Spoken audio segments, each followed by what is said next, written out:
Ruth గ్రంథం 2వ అధ్యాయం 8వ వాక్యాన్ని ఒకసారి మనం చదువుదాం.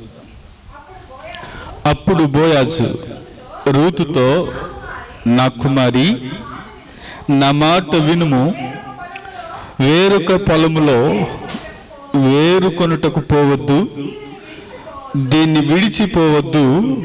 ఇచ్చట నా పనికత్తెల యొద్ద నిలకడగా ఉండుము. వారు కోయు చేను కనిపెట్టి వారిని వెంబడించుము. నిన్ను ముట్టకూడదని యవనస్తులకు ఆజ్ఞాపించున్నాను. మీకు దాహమైనప్పుడు కుండల యొద్దకు పోయి పనివారు చేదిన నీళ్లు త్రాగమని చెప్పాను. తల్ల ఉంచుదాం, కళ్ళు మూసుకుందాం, చిన్ని ప్రార్థన చేసి వాక్యాన్ని ధ్యానం చేద్దాం. కృపగల తండ్రి, దయగలిగినటువంటి మా గొప్ప దేవానికి వందనాలు. వాక్యం మీది మాట్లాడేది మీరు, మాకు అవసరమైన మీ మాటల చేత మీరే మాతో మాట్లాడి బలపరచమని యేసు నామములో అడుగుచున్నాము తండ్రి, ఆమేన్. దేవునికి మహిమ కలుగును గాక. హల్లెలూయా. గత వారం దేవుని ప్రణాళికలోనికి రావడం గురించి, రూతు దేవుని ప్రణాళికలోనికి వచ్చినట్లుగా, ఆమె పరిగె ఏరుకుంటున్నట్లుగా మనం చూస్తూ వచ్చాం. అయితే మనం ధ్యానిస్తూ ఉన్నట్లుగా పొలము అంటే అది దేవుని సంఘం, లేకపోతే మందిరం. అలాగే పొలము యజమాని ఎవరు అంటే దేవుడు. అక్కడ పొలము యజమాని ఎవరు? బోయాజు. పొలము యొక్క ప్రధాన పనివాడు ఎవరు? కాపురి, సేవకుడు, సంఘ కాపురి. ఒకవేళ పొలములో పనివారు లేకపోతే పొలములో పరిగి ఏరుకునేవారు ఎవరికి సాదృశ్యము అంటే విశ్వాసులకు సాదృశ్యంగా కనపడతాడు. ఒకవేళ అప్పుడే వచ్చి పరిగి ఏరుకుంటా ఉంది కాబట్టి నూతనంగా రక్షింపబడిన విశ్వాసికి సాదృశ్యంగా ఆమె కనబడతా ఉంది. సరే, ఈ ఉదాంతములో నుంచి ఆమె ఎక్కడికి చేరుకోవాలి అని అంటే, ఆమె చేరుకోవలసినటువంటి ప్రదేశం ఏమిటి అంటే దేవుని చేరుకోవాలి. ఈరోజు సంఘంలోనికి వచ్చిన ప్రతి ఒక్కరూ ఎక్కడికి చేరుకోవాలి? మన గమ్యం ఏంటి అనంటే నిత్యరాజ్యమే మన గమ్యం. దేవునికి స్తోత్రం చెప్దాం. హల్లెలూయా. ఏం చెప్పండి? మన గమ్యం ఏంటి? నిత్యరాజ్యం. మనం మధ్యలో విడవబడడానికో మధ్యలో ఆగిపోవడానికో మనం రాలేదు, కానీ మనం నిత్యరాజ్యాన్ని చేరుకోవడానికి ఆయన సన్నిధిలోనికి వచ్చాం. దానికి స్తోత్రం చెప్దాం. హల్లెలూయా. ఎక్కడ చేరుకోవాలి? నిత్యరాజ్యం చేరుకోవాలి. సరే, నిత్యరాజ్యానికి చేరుకోవాలి అనంటే ఇక్కడ మాట్లాడుతున్నటువంటి మాటలు మనం శ్రద్ధగా విందాం. చూడండి, ముందుగా కాపురి, అక్కడ పనివాడు, ప్రధాన పనివాడు బోయాజు వచ్చి అడుగుతా ఉన్నాడు, ఈమె ఎవరిది అని అన్నప్పుడు, అయ్యా, ఆమె మోయాబు దేశం నుంచి వచ్చిన ఒక నయోమితో పాటు వచ్చిన మోయాబు దేశం యొక్క యవనస్తురాలయ్యా, నన్ను అడిగే పొలములో పరిగేరుకుంటా ఉంది. రెండవ మాట. మూడవ మాట, ఉదయం నుంచి ఒకవేళ సాయంకాలం వరకు ఆమె శ్రద్ధతో కొంచెం సేపే రెస్ట్ తీసుకుంది, ఇంటికెళ్ళి వచ్చింది. కానీ ఉదయం నుంచి సాయంత్రం దాకా ఆమె ఏం చేస్తా ఉందంటే పని చేస్తూ ఉంది. ఈ మాటను బట్టి నిన్ను గూర్చి ఒకవేళ సంఘ కాపురి ఏమని సాక్ష్యం చెప్పగలడు? ఒకవేళ మంచి సాక్ష్యం చెప్పగలిగితే దేవునికి స్తోత్రం చెప్దాం. హల్లెలూయా. ఆమె గురించి బోయాజుతో ఓ మంచి సాక్ష్యం చెప్పాడు. నిజమే, ఆమె ఉదయం నుంచి సాయంకాలం వరకు ఏం చేస్తూ ఉందంటే ఏడుకుంటానే ఉంది. అలాగే ఒక సంఘ కాపురి తన సంఘములో ఉన్న వారిని ఉద్దేశించి ఏం సాక్ష్యం చెప్పగలడు? ఒకవేళ దేవుడే నీ సంఘ కాపురి దగ్గరకు వచ్చి ఒకవేళ ఈమె యొక్క పరిస్థితి ఏంటో చెప్పు, లేకపోతే ఈ వ్యక్తి యొక్క పరిస్థితి ఏంటో చెప్పు అని అంటే కాపురిగా ఏం సాక్ష్యం చెప్పాలి? రిపోర్ట్ అంటారు. ఏమంటారు? సేవకుని రిపోర్ట్. ఇది ఎవరికి? దేవుడే అడుగుతున్నాడు. అడిగినప్పుడు ఎవరి రిపోర్ట్ ఇది? సేవకుడు చెప్పవలసిన రిపోర్ట్. సరే, రూతు గురించి చక్కని సాక్ష్యం చెప్పాడు. అలాగే మన గురించి కూడా మంచి సాక్ష్యం కలిగి జీవించదుముగాక. అలాగే అది గత వారం చెప్తూ వచ్చాను. అయితే ఈరోజు ఏం మాట్లాడుతూ ఉన్నానంటే 8వ వాక్యం. అప్పుడు బోయాజు రూతుతో, నా కుమారి, నా మాట విను. చాలు. ఈ మాటలో బోయాజు రూతుతో అంటున్నటువంటి మాట, దేవుడు సంఘముతో చెప్తున్నటువంటి మాట. ఇప్పుడు సంఘం ఎక్కడికి చేరుకోవాలి? రాజ్యానికి చేరాలి. నిత్యరాజ్యములో ఎవరున్నారు? దేవుడు ఉన్నాడు. ఇప్పుడు మన యొక్క గమ్యం ఏంటంటే ఆయన రాజ్యానికి చేరటం, మనం ఆయన దగ్గరకు చేరటం. ఇప్పుడు ఆయన దగ్గరకు చేరాలి అనంటే ఒకవేళ ఈ మాటను బట్టి నేను అంటాను, ఒకవేళ బోయాజును రూతు చేరుకోవడానికి చేసిన 5 పనులు, అలాగే మనం నిత్యరాజ్యానికి చేరుకోవడానికి చేయవలసిన 5 పనులు. హల్లెలూయా. నిత్యరాజ్యంలో యేసయ్య ఉన్నాడు. ఆ యేసయ్య నువ్వు చేరుకోవాలంటే నువ్వు చేయవలసిన ఒక 5 పనులు. ఇప్పుడు అక్కడ బోయాజే వచ్చి రూతుతో మాట్లాడుతున్న మాటలు, ఒక వధువు సంఘంతో దేవుడు మాట్లాడుతున్న మాటలు. ఈరోజు సంఘముగా మనం ఒక విశ్వాసిగా దేవుని చేరుకోవాలి అనంటే తప్పకుండా ఒక 5 పనులు చేయాలి. ఇప్పుడు ఆమె ఆ 5 పనులు చేసింది. ఎవరిని చేరుకుందంటే బోయాజుని చేరుకుంది. అలాగే బోయాజుని చేరుకోవడానికి బోయాజు మాట వింది. దానికి స్తోత్రం చెప్దాం. హల్లెలూయా. ఇప్పుడు మనం కూడా దేవుని చేరుకోవాలి అంటే దేవుని మాట విందుముగాక. హల్లెలూయా. ఎవరి మాట వింటే మనం దేవుని చేరుకుంటాం? దేవుని మాట వింటే దేవుని చేరుకుంటాం. మొట్టమొదటి మాట చెప్తున్నాను చూడండి. మొదటిది ఆమెతో బోయాజు అంటున్న మాట, నా కుమారి, నా మాట విను. దానికి స్తోత్రం చెప్దాం. హల్లెలూయా. మొట్టమొదటి మనం దేవుని చేరాలి అనంటే, ఒక వధువుగా నీవు సిద్ధపడి వరుడుగా ఉన్న యేసుక్రీస్తు వారిని నువ్వు చేరుకోవాలి అనంటే మొట్టమొదటి పని ఏంటంటే నా మాట విను. దేవుడే అంటున్నాడు, దేవుడే నా మాట విను. ఇశ్రాయేలీలు దేవుని మాట వినక దేవుని మాటను త్రోసివేసి దేవుని మాటను వినకుండా వారు అరణ్యంలో విననొల్లకపోయిరి, వారి హృదయాన్ని కాఠిన్యం చేసుకున్నారు అని అంట. ఈరోజు మన జీవితాల్లో మనము దేవుని మాట వినకుండా ఒకవేళ మన హృదయాలను కఠినపరుచుకోవద్దు. దేవుని మాట వింటూ మన ఆత్మీయ జీవితాన్ని కొనసాగించుదుముగాక. మనకు తెలుసు, విత్తువాని ఉపమానం గురించి మాట్లాడితే 4 ప్రదేశాలు ఉంటాయి, 4 నేలలు ఉంటాయి. ఎన్ని నేలలు? మొదటి నేల చెప్పండి. త్రోవ పక్కన పడిన నేల, త్రోవ పక్కన. రెండవ నేల రాతి నేల, మూడవ నేల ముళ్ళ పొద, 4వ నేల మంచి నేల. ఈ 4 ప్రదేశాల్లో మంచి నేలను ఉద్దేశించి 3 మాటలు, చక్కని మాటలు చెప్తా ఉంటా. వాక్యము విని గ్రహించేవారు స్వార్థికుడు. ఒక స్వార్థికుడు రాస్తూ వాక్యాన్ని విని గ్రహించేవాడు అని అంటాడు.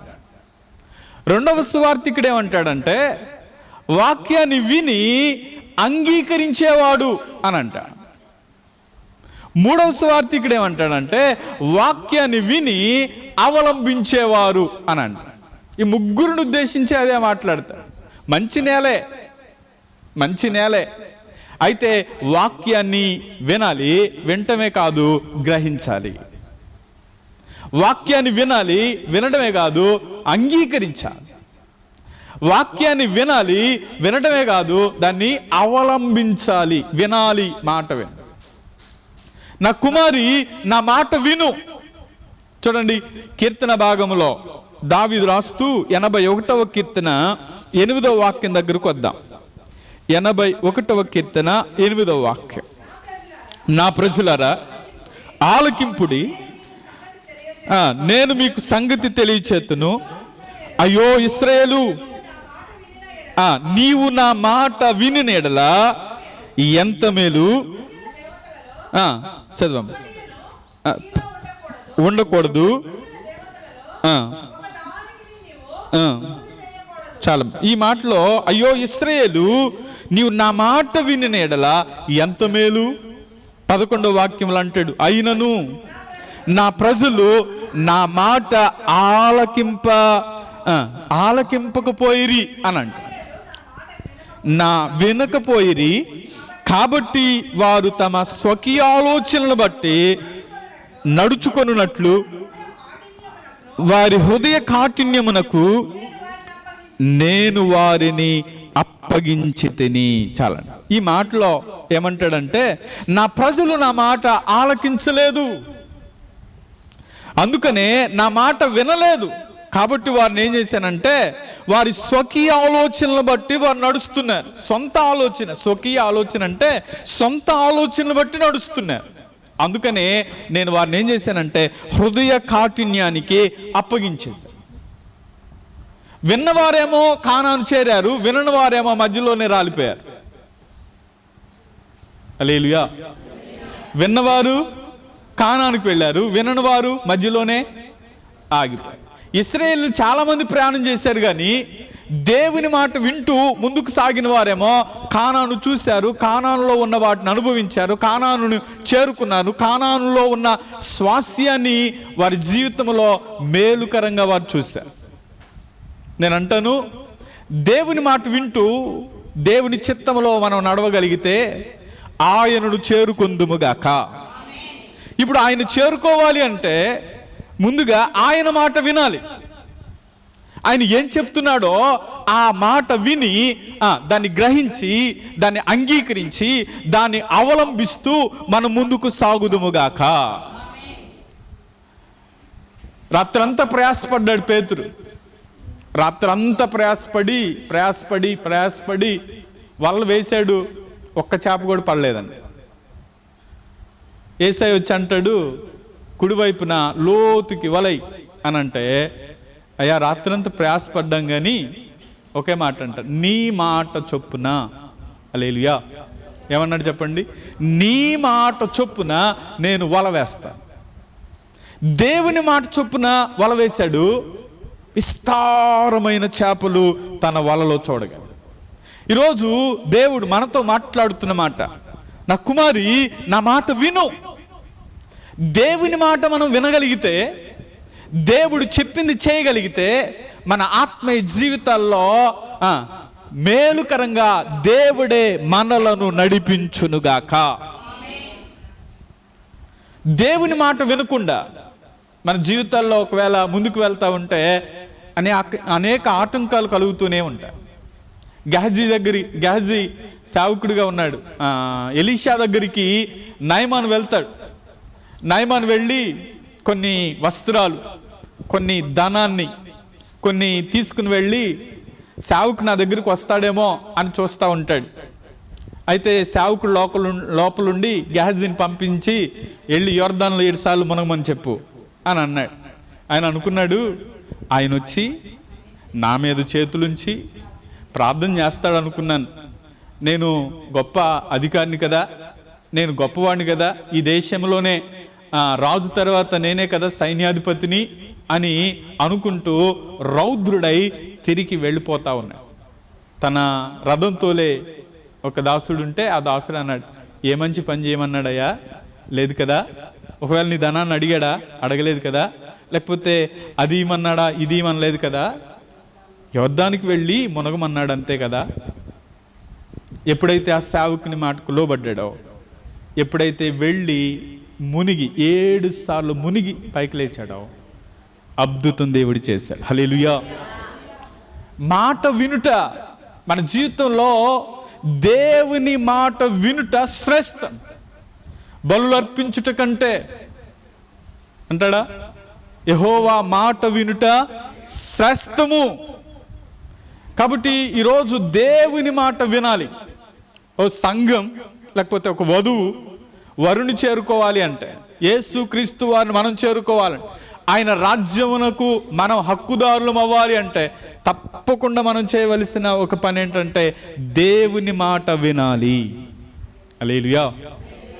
మొట్టమొదటి మాట, ఆ మాటల్లోనే ఏమంటాడంటే నా మాట విను. రెండవ మాట ఏమంటాడంటే వేరొక పొలములోనికి ఏరుకొనుటకు పోవద్దు. ఈ మాటలో వేరొక పొలానికి నువ్వు వెళ్ళొద్దు. వేరొక పొలం అంటే వేరే సంఘానికి నువ్వు వెళ్ళాల్సిన అవసరం లేదు. ఎందుకు ఈ మాట అంటానంటే,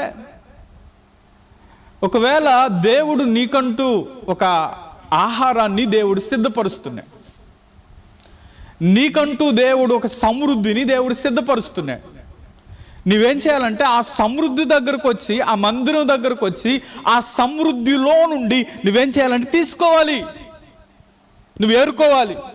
నీకు ఏ మాట అవసరమో ఆ మాట నువ్వేం చేయాలంటే, దేవుని సేవకులు కోసుకుంటా వెళ్తారు, విత్తుకుంటా వెళ్తారు, వాక్యాన్ని చెప్పుకుంటా వెళ్తారు. నువ్వేం చేయాలంటే ఆ మాటలు నీవు అంగీకరించి, ఆ మాటలు గ్రహించి అంగీకరించి అవలంబించటానికి నువ్వు ప్రయత్నం చేయగలిగితే, తప్పకుండా నీ ఆత్మీయ జీవితానికి ఏ మాట అవసరమో ఆ మాట దైవజనుని నోట నుండి వచ్చునుగాక. కొన్నిసార్లు సందిగ్ధమైనటువంటి పరిస్థితుల్లో, ఎటు వెళ్ళాలో తెలియని పరిస్థితుల్లో దేవుని వాక్యము నీకు బోధించునుగాక. కొన్నిసార్లు ఒకవేళ ఘనమైన సలహాలు నేను ఇవ్వలేకపోవచ్చు. ఒకవేళ మంచి సలహాలు ఎవరిస్తారు చెప్పమంటారా?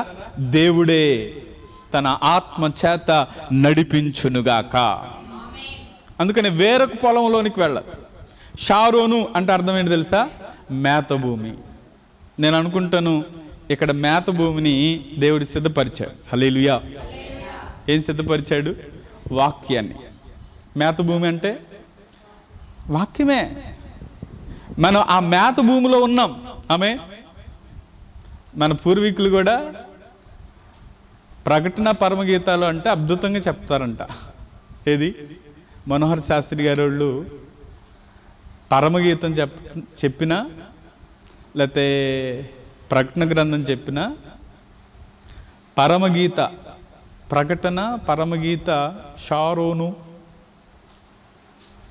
ఒక మ్యాగజిన్ ఉండేది. కొన్ని చిన్న మ్యాగజిన్లు ఉన్నాయి. షారోను పొలమా మ్యాగజిన్ పేరు షారోను. ద్విమాస పత్రిక, త్రిమాస పత్రిక ఉంటుంది షారోను మ్యాగజిన్. దాంట్లో పరమగీతం గురించి వచనం వెంబడి వచనం, ఒక వచనమే ఒకరోజు మెసేజ్. ఏది? ఒక్క వచనమే ఒకరోజు మెసేజ్. 7 అధ్యాయాలు ఉంటాయి. ఈ 7 అధ్యాయాలు ఓ 3 సంవత్సరాలు పట్టిద్దేమో. ఇలా మనం ధ్యానం చేసుకుంటే చాలా. ఇప్పుడు నేను రూతు గ్రంథం చెప్తున్నాను, ఎన్ని మెసేజ్లు చెప్పుంటాను ఇప్పటికి? అమ్మా 5వ వారమా? మధ్యలో మీరు మిస్ అయినట్టుండారు. అవునా? ఫస్ట్లో ఉన్నారు, లాస్ట్లో ఉన్నారు, కానీ ఒకటి మిస్ అయ్యారు. ఒకరోజు రూతు గురించి చెప్పా, నయోమి గురించి చెప్పా, రూతు గురించి చెప్పా, బోయాజు గురించి చెప్పా. అంటే అప్పుడు 3 వారాలు. తర్వాత మొదటి అధ్యాయంలో ఒక మెసేజ్ చెప్పా. ఏ మెసేజ్ అంటే అది విడిచి వెళ్ళటం. తర్వాత ఇంకో రోజు అది ఆల్రెడీ బోయాజ్లో ఉన్న మెసేజ్. రెండవ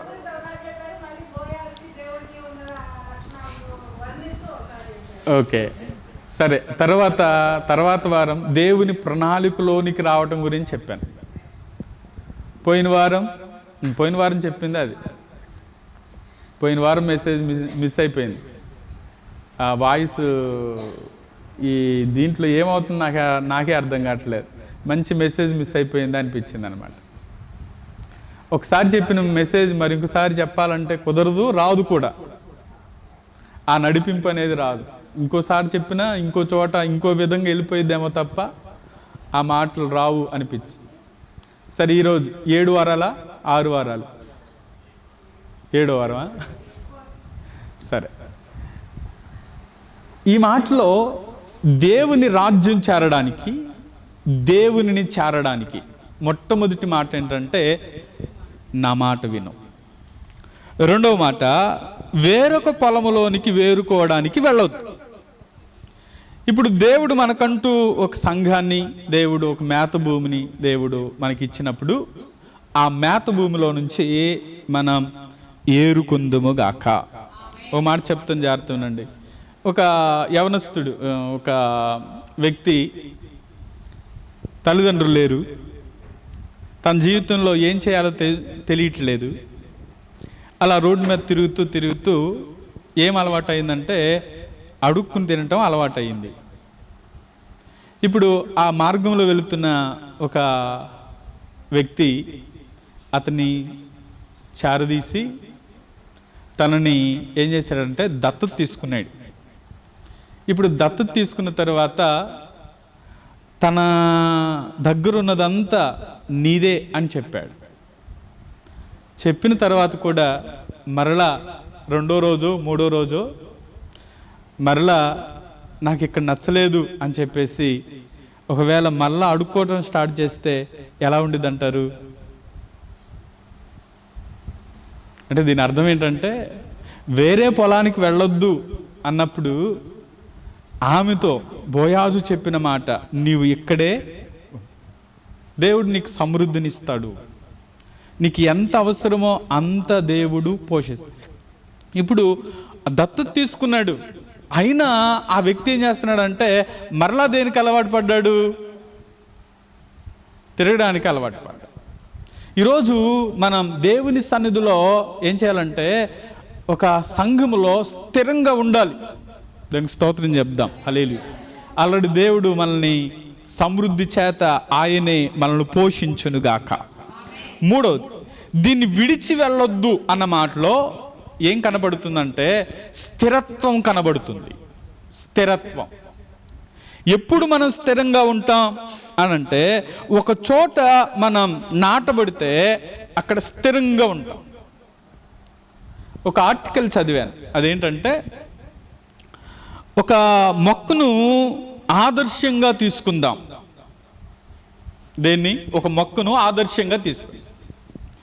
ఈ మొక్కను ఆదర్శంగా తీసుకోవటం అన్న దాని గురించి, ఒక విత్తనం ఉన్నప్పుడు అది భూమిలో పడగానే దాన్ని మొలవకుండా చేయడానికంట కొన్ని పురుగులు, కొన్ని చీమలు దాన్ని తినాలని ప్రయత్నం చేస్తూ ఉంటాయి. వాటిని తట్టుకుని అది మొలకెత్తగానే ఏ ఆటంకం వస్తుందంటే పక్షులు వచ్చి ఒకవేళ అలాంటి కొంచెం మొలకెత్తగానే ఆ మొలకగా ఉన్న వాటిని తినాలని ప్రయత్నం చేస్తాయి. ఇంకా కొంచెం పైకి ఎదగగానే ఏమవుతాయంటే ఈ మేకలు, గొర్రెలు, గేదెలు ఇవి తినాలని ప్రయత్నం చేస్తాయి. మొదటి ప్రయత్నం ఏంటి? పురుగులు, చీమలు. రెండవ ప్రయత్నం ఏంటి? పక్షులు, లేకపోతే పిచ్చుకలు, లేకపోతే ఒకటి ఎగిరే పక్షులు లాంటివి. మూడో ప్రయత్నం ఏంటి? జంతువులు. ఒకవేళ అవి గొర్రెలు అవ్వచ్చు, మేకలు అవ్వచ్చు, లేకపోతే ఏవైనా అవ్వచ్చు. ఈ 4 ప్రయత్నాలు తట్టుకుని అది నిలబడితే అప్పుడు చెట్టు అవుతుందంట. ఈ చెట్టు అయిన తర్వాత మళ్ళీ ఈ 4 వచ్చి అక్కడే ఆశ్రయం పొందుతాయి. ఇప్పుడు పురుగులు వచ్చి చెట్టు దగ్గరకు వస్తాయి, చీమలు తిరుగుతున్నా ఏం కాదు, పక్షులైతే వచ్చి గూళ్ళు పెట్టుకుంటాయి. ఒకవేళ ఇవైతే దాని నీడను పని.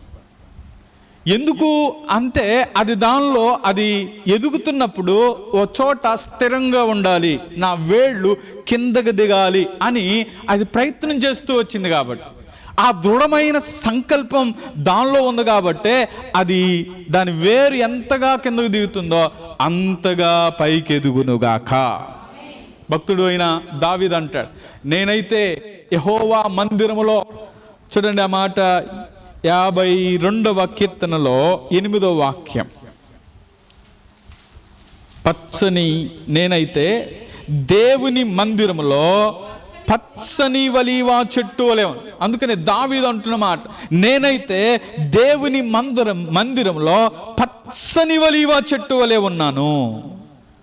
ఇంకో మాటలో 92వ కీర్తనలో కూడా ఒక మాట మనకు కనబడుతుంది. 12వ వాక్యం చదువుదాం. నీతిమంతులు ఖర్జూర వృక్షము వలె మువ్వ వేదురు, లెబానోను మీది దేవదారు వృక్షము వలె యెహోవా మందిరములో నాటబడిన వారై వారు మన దేవుని ఆవరణములో వర్ధిల్లుదురు. చాలండి. ఈ మాటలో వారు మందిరంలో నాటబడి వారు ఏం చేస్తారంటే వర్ధిల్లుతారు.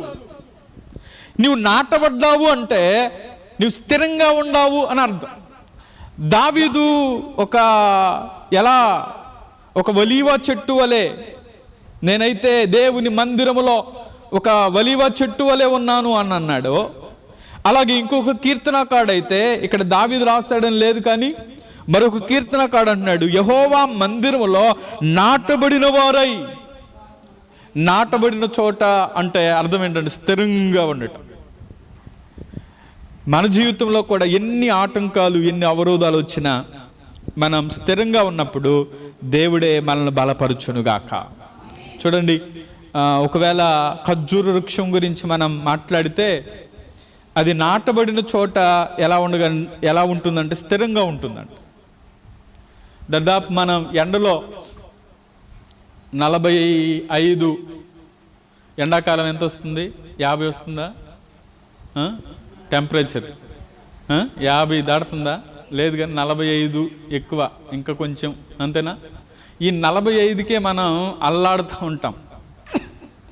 20 నుంచి దాదాపుగా 90 డిగ్రీల్లో కూడా ఈ చెట్టు అంటే ఎడారుల్లో కూడా ఈ ఖర్జూర వృక్షం ఉండగలదంట. దానికి ఉన్న క్వాలిటీస్ చెప్తే అది ఎప్పుడు చిగురు పెడుతూనే ఉంటుంది. అది ఎలాంటిదంటే దాదాపు 120 అడుగుల ఎత్తు ఎదగలదు. ఓ మంచి ఖర్జూర వృక్షం చెట్టు ఎన్ని 120.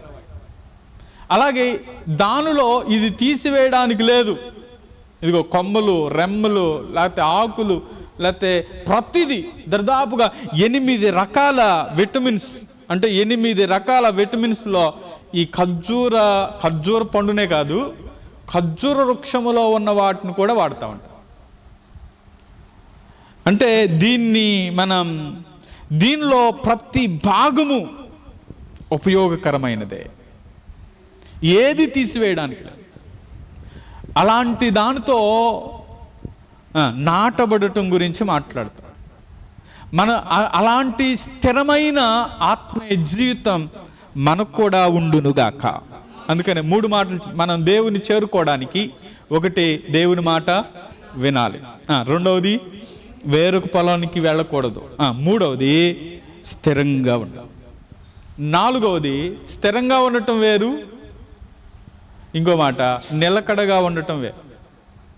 2 దగ్గర పదాలే.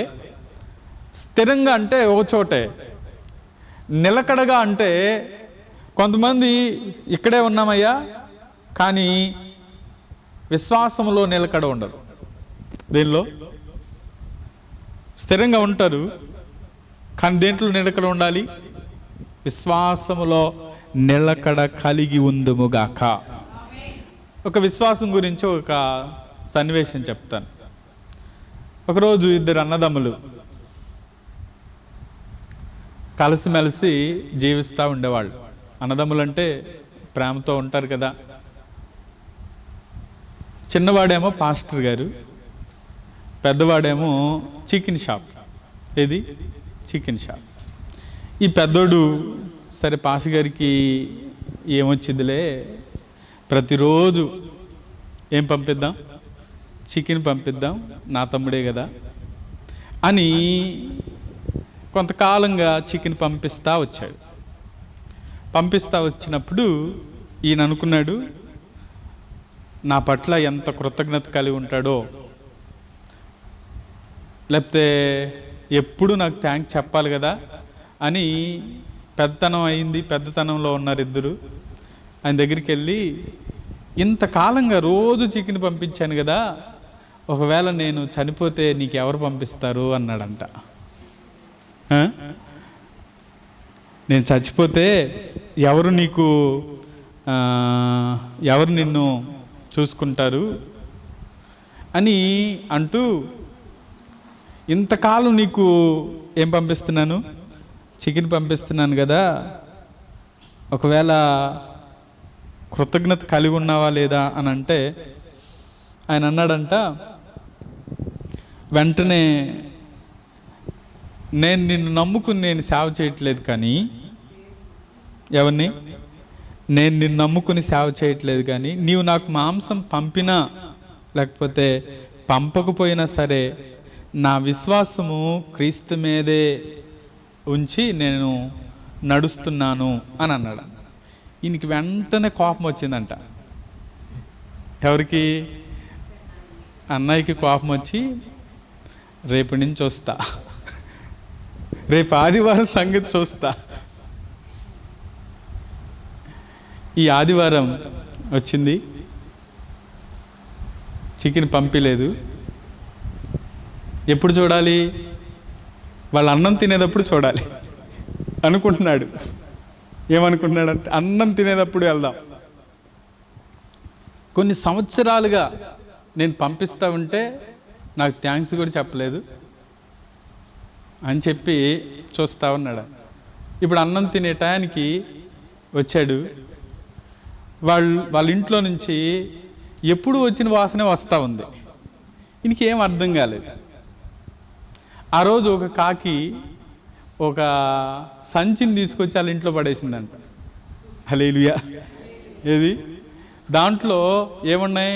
మాంసం ఉంది, ఇప్పుడు మసాలా దినుసులు కూడా ఉన్నాయంట దాంట్లోనే. ఎవరు తీసుకెళ్తున్నారో తెలియదు.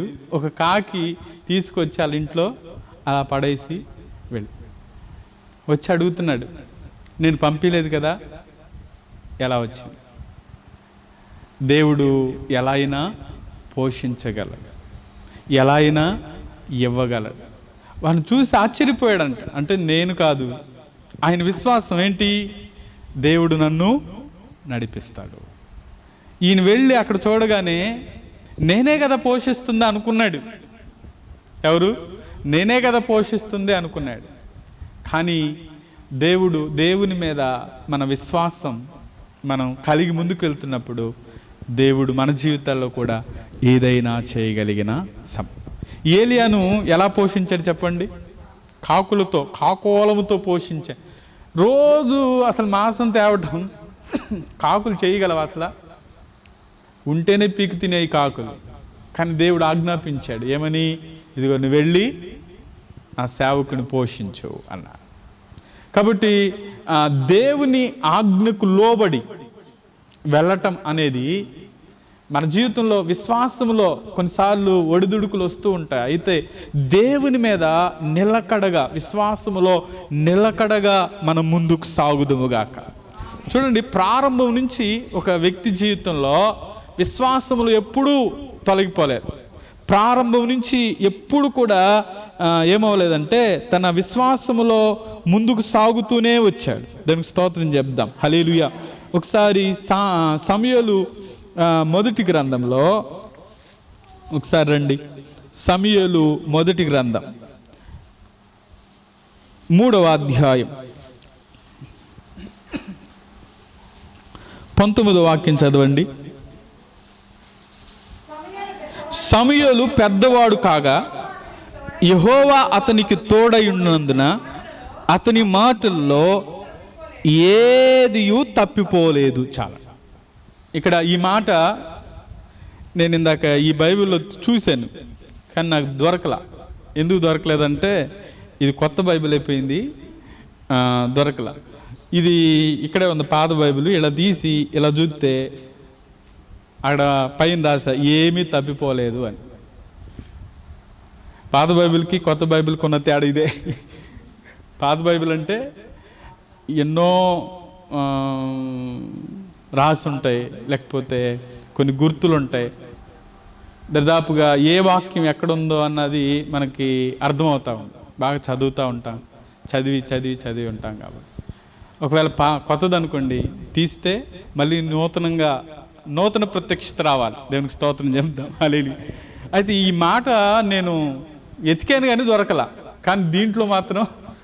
అందుకని ఇక్కడ ఏమి చెప్పాలనుకున్నానంటే, సమూయేలు ఎలా ఉన్నాడు? పెద్దవాడు కాగా, చాలా మాట, పెద్దవాడు కాగా యెహోవా అతనికి తోడయ్యున్నందున అతని మాటలలో ఏది తప్పిపోలేదు.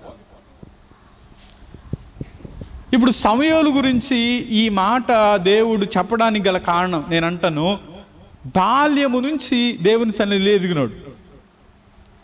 బాల్యంలో తప్పిపోలేదు, యవనంలో తప్పిపోలేదు, పెద్దవాడైనా కూడా తప్పిపోలేదు. దానికి స్తోత్రం చెప్దాం, హల్లెలూయా. తప్పిపోకుండా ఉంటారయ్యా, సమూయేలు ఉన్నాడుగా. మన జీవితాల్లో కూడా వారిని చూసి మనం నేర్చుకుందాముగాక. సమూయేలు చిన్నప్పటి నుంచి అందుకని కీర్తన 37వ కీర్తనలో ఇందా మనం ఈరోజు మీరు ధ్యానం చేసిన కీర్తనలో 25వ వాక్యం, నేను చిన్నవాడునయుంటిని ఇప్పుడు ముసలివాడునై ఉన్నాను, అయినను నీతిమంతులు విడవబడుట గాని వారి సంతానము భిక్షమెత్తుకొనుట గాని నేను చూచి ఉండలేదు. చూడండి, భక్తుడు అంటాడు, ఇది దావీదు రాశాడు కాబట్టి దావీదు అంటున్నాడు, నేను చిన్నవాడిగా ఉన్నప్పటి నుంచి చూస్తున్నా, నేను ఇప్పుడు పెద్దోడిని అయిపోయా, ముసలోడిని అయిపోయా. ఆయన అంటున్న మాట, నీతిమంతులు విడవబడుట గాని వారి సంతానము భిక్షమెత్తుకొనుట గాని నేను చూడలేదు. అంటే దావీదు ఆ మాట చెప్పగలుగుతున్నాడు అని అంటే దేవునిని పరిశీలిస్తూ వచ్చాడు. సమూయేలు గురించి ఆ మాట చెప్తున్నాడు అంటే సమూయేలు జీవితంలో స్థిరత్వం కాదు, నిలకడగా ఉన్నాడు. చిన్నప్పటి నుంచి పెద్దవాడినైనా ఆయన నాకు తోడై ఉన్నాడు, నేను నిలకడగా నా ఆత్మీయ జీవితాన్ని కొనసాగి. అందుకనే మన జీవితంలో కూడా దేవుని చేరుకోవాలి అని అంటే నేను ఒక మాట చెప్తాను, జాగ్రత్తగా వినండి. ఎప్పుడో చేసిన భక్తి కాదు, ఇప్పుడు చేస్తున్న భక్తి అవసరం. ఆమేన్. కొంతమంది సేవకులు చెప్తూ, నేను ఎప్పుడు ఇంత ప్రయాసపడ్డాను అని చెప్తా ఉంటా. ఒకవేళ నేను కూడా చెప్పొచ్చు, కానీ అప్పుడెప్పుడో చేసింది కాదు, ఇప్పుడున్న నీ స్థితి ఏంటి? ఆమేన్. నేను అన్న మాట అర్థమైందా మీకు? అప్పుడు బాగా ప్రయాసపడ్డాం కాదు, ఇప్పుడు ప్రయాసపడుతున్నావా? అప్పుడెప్పుడు దాన్ని చూసి దేవుడు నీకు బహుమతి ఇస్తాడా? ఇప్పుడు నీ స్థితిని బట్టి నీకు బహుమతి ఇచ్చునుగా. అందుకని ఒక మాట అంటాను, మన సీనియారిటీ కాదు, మన సిన్సియారిటీ ఎంత ఉంది. మన సీనియారిటీ ఒకవేళ మనం నిజంగా అది కూడా గొప్పదే కాదని నేను అంటానికి అర్హుని కాదు. సీనియరే. ఎప్పుడు అర్థమైంది నాకు? ఈ మధ్య అర్థమైంది. ఎందుకని అంటారా? సేవా పరిచర్యలో దాదాపుగా ఇప్పుడు ఒకవేళ నేను కూడా సీనియర్ని అయ్యాను కదా, కాదా? పరిచర్యలో మీ ఎక్స్పీరియన్స్ ఏంటి అని అంటే, ఇప్పుడు 2007 to 2025 లెక్కేసుకోండి, 18 సంవత్సరాలు. ఇప్పుడు నేను చెప్పితే ఒకలాగుండేది వాక్యం, నిన్నగాక మొన్న వచ్చినోడు చెబితే ఇంకోలాగుండేది వాక్యం, అంటే పాశంలాగా ఉండేది. అంటే మా ఇద్దరే చెప్పుకుంటున్నాను, బయట వాళ్ళని ఎందుకు. నిన్నగాక వచ్చిన వాళ్ళు అంటే ఇప్పుడిప్పుడే నేర్చుకున్నారు కాబట్టి ఆమె చెబితే అలాగుండిద్ది. అదే వాక్యం నేను చెబితే ఇంకోలాగా, అంటే నేను సీనియర్ కదా. ఎంత సీనియర్ అయినా మనకి దేవునికి ఏం అవసరం అంటే నువ్వు సీనియర్వా లేకపోతే జూనియర్వా అని చూడు, కానీ నీ సిన్సియారిటీ ఎలా ఉంది అని చూస్తాం. ఆమె ఇప్పుడు దేవుడు చూస్తే ఏం చూడ్డు? సీనియారిటీని చూడు. దేవుడు చూస్తే ఏం చూస్తాడంటే సిన్సియారిటీనే చూస్తాడు. నీ నిలకడ. ఇప్పుడు సమయంలో ఏం చూశాడు అంటే ప్రారంభం నుంచి ముగింపు వరకు ఏం చూశాడంటే అతనికి తోడై ఉండి ఆయన మాటలో ఏది తప్పిపోలేదు. గొప్ప సాక్ష్యం కదా. ఆయన మాటలో తప్పిపోకుండా నిలకడగా జీవించాడు. అలాంటి నిలకడ మనకుండునుగాక. దావీదు జీవితంలో స్థిరత్వం. నేను నాటబడ్డాను, ఒక ఒలీవ మొక్క వలె ఉన్నా. నేనైతే దేవుని మందిరంలో నాటబడి ఒలీవ మొక్క వలె ఉన్నాను. దావీదు జీవితంలో స్థిరత్వం చూస్తే సమూయేలు జీవితంలో ఏం చూస్తున్నాం? నిలకడ చూస్తాం. చివరిగా ఇంకో మాట చెప్తాను. బోయాజు చెప్పిన మాట ఒకసారి రండి. రూతు గ్రంథం 2వ అధ్యాయం. అమ్మా నిలకడగా ఉంది. అది అయిపోయింది కానీ 2వ అధ్యాయం, అక్కడ ఆ మాట కాదమ్మా. 2వ అధ్యాయం 14వ వాక్యం. బోయాజు, భోజన కాలమున నీవిక్కడికి వచ్చి భోజనము చేసి చెరకలో నీ ముక్క ముంచి తినమని ఆమెతో చెప్పగా చేనుకోయి వారి యొద్ద ఆమె కూర్చుండెను. చాలండి. ఈ మాటను బట్టి బోయాజు ఆమెతో మరొక చెప్పిన మాట ఏంటి అంటే భోజన కాలమున నీవు ఇక్కడికి వచ్చి ఏం చేయాలంటే భోజనం చేయాలి. దానికి స్తోత్రం చెప్దాం. హల్లెలూయా. ఏం చేయాలి చెప్పండి? భోజన కాలం, భోజనం చేయటం. ఈ భోజనం దేంతో మనం పోల్చుకోవచ్చు అంటే ప్రభు బల్లతో పోల్చుకోవాలి. అమ్మా లేదు, ప్రభు బల్లతో మనం పోల్చుకోవాలి. ఒకటి, నీవు దేవుని మాట వినాలి. 2, వేరొక పొలంలోనికి వెళ్ళకూడదు. 3వది స్థిరంగా ఉండాలి. 4వది నిలకడగా ఉండాలి. 5వది నిలకడగా ఉన్న నీవు ఏం చేయాలంటే దేవునితో ఆ భోజనం అంటే ఆయన శరీరం, ఆయన రక్తములో నీవు పాలిభాగస్తులు. అప్పుడు ఆ రాజ్యం చేరుకుంటావు, అప్పుడు ఆయన్ని చేరుకుంటావు. అందుకనే వధువు సంఘముగా సిద్ధపడుట ఒక 5 పనులు. మొదటి పని మాట వింట. 2వది అటు ఇటు తిరగొద్దు. 3వది స్థిరంగా ఉండు. 4వది నిలకడగా ఉండు. నీ భక్తి జీవితం నిలకడగా ఉండాలి. చివరిది ప్రభు బల్లో ఏం చేయాలంటే చేవే. ప్రభు బల్లో మనం చేవేస్తున్నాము అంటే ఇది పునరుద్ధాన శక్తిని కలగచేసే ఆయన శరీరం, ఆయన రక్తములో మనం పాలిభాగస్తులం అవుతున్నాము అంటే మనం క్రీస్తులో నిలిచి ఉంటున్నాము అని అర్థం. ఆశీర్వచనపు పాత్ర అని అంట, ప్రభువుని జ్ఞాపకం చేసుకునే పాత్ర అంట. కాబట్టి ఇది మన హృదయాన్ని పరీక్ష చేసే పాత్ర, జీవమును కలిగించే పాత్ర. ఇలా చెప్పాలంటే ప్రభు బల గురించి అనేకమైన విషయాలు మనం చెప్పచ్చు. కాబట్టి చివరిగా నువ్వు ఆయన్ని చేరుకోవాలంటే ఆయనతో కలిసి నీ ప్రయాణాన్ని కొనసాగించదుగాక. ఒక వ్యక్తి రక్షింపబడి మారు మనసు పొంది బాప్తిసం పొందటం ద్వారా ఆయన మరణ పునరుద్ధానములో పాలుభాగస్తుంది. ఇప్పుడు ప్రభు బల సమీపిస్తున్నామంటే అంటాడు, నేను వచ్చు వరకు దీన్ని జ్ఞాపకం చేసుకొనుడని వారితో చెప్పాడు.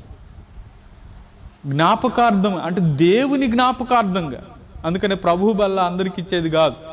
మనం చర్చిలో పలహారం అందరికి పంచుతాం, బయట వాళ్ళకి కూడా ఇస్తాం. ప్రభు బల్ల మాత్రం అందరికి ఇచ్చేది కాదు.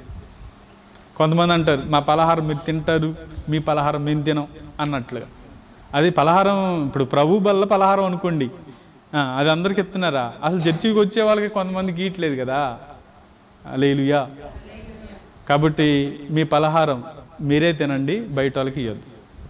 ఇది ఇప్పుడున్న పరిస్థితులను బట్టి. ఏ పలహారం?